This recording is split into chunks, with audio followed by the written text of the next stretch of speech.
Students, एक बार फिर से आप सभी का हमारे YouTube चैनल लर्निंग यूनिवर्स से बहुत बहुत स्वागत है।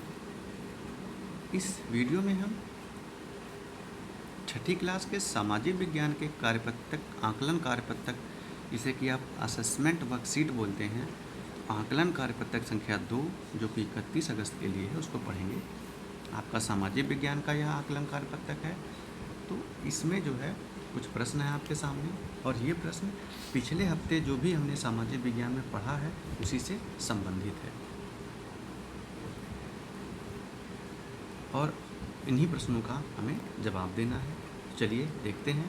आपके सामने शुरू में 4 प्रश्न हैं। 4 प्रश्नों के 4 विकल्प हैं, और इन विकल्पों में जो विकल्प सही है उसके सामने वाले गोले को हमें भरना होता है। देखिए, गोले दिए गए हैं, इन्हें हमें भरना है, जो विकल्प सही होगा उसके सामने।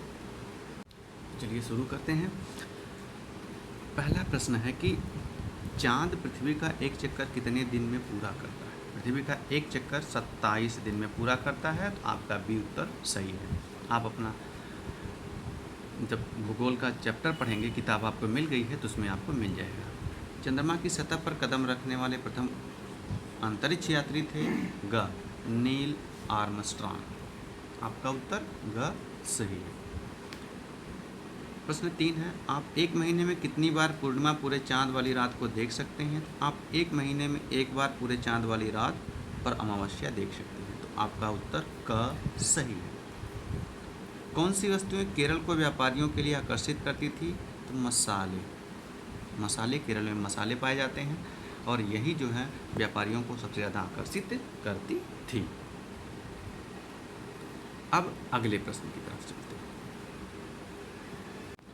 अब यह दिया है कि अगला प्रश्न आपका दे दिया गया है कि इस महीने, यानी आपका जो अगस्त महीना आज लास्ट डेट है, इस महीने में पूर्णिमा और अमावस्या की तिथियां क्या थी?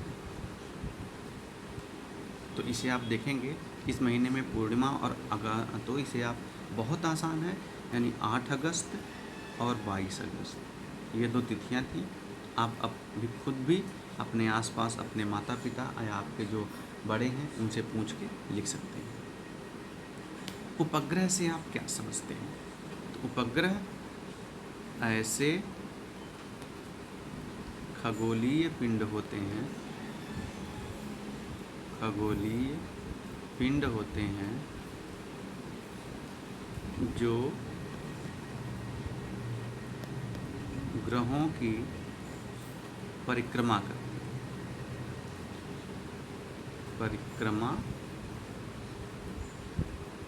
करते हैं।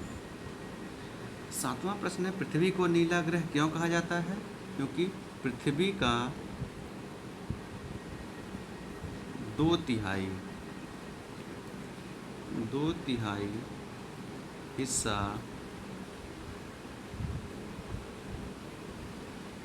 पानी से ढका है।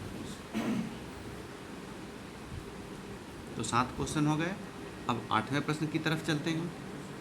तो 8वां प्रश्न है कि सूर्य से दूरी के हिसाब से पृथ्वी तीसरा ग्रह है, आकार के हिसाब से 5वां। यह अक्ष पर थोड़ी चपटी है। यह अपने अक्ष, यानी दोनों जो उत्तरी और दक्षिणी जो अक्ष हैं वहाँ पे क्या है, केंद्र पर ये पास थोड़ी चपटी है। आपको लद्दाख की किन्हीं 3 भौगोलिक विशेषताओं का वर्णन करना है। अगर हम लद्दाख की भौतिक 3 विशेषताएं हैं, तो पहली बात यह, एक शीत मरुस्थल है, यहाँ पे ठंडी बहुत पड़ती है, शीत मरुस्थल है।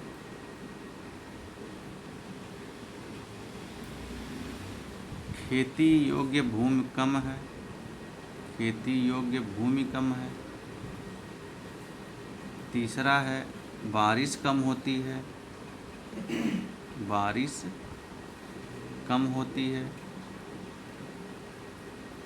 आप चौथे में लिख सकते हो पहाड़ी इलाका है, तो आप 4 भी लिख सकते हो। अब आपका अगला प्रश्न है कि भौगोलिक एवं ऐतिहासिक कारक किस प्रकार से लोगों के जीवन में को विविधतापूर्ण बनाते हैं? तो भौगोलिक और ऐतिहासिक कारक, तो आप लिख सकते हैं कि भौगोलिक कारक जो होते हैं वह वहाँ के मौसम, जलवायु,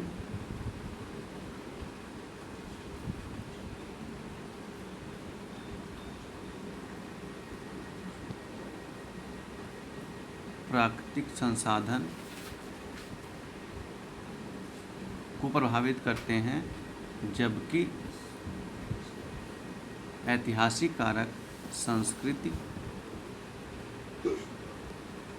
एवं समाज को प्रभावित कर विविधतापूर्ण बनाते हैं। इसे करके आप अपने कक्षा अध्यापक के पास भेजिए। Thank you.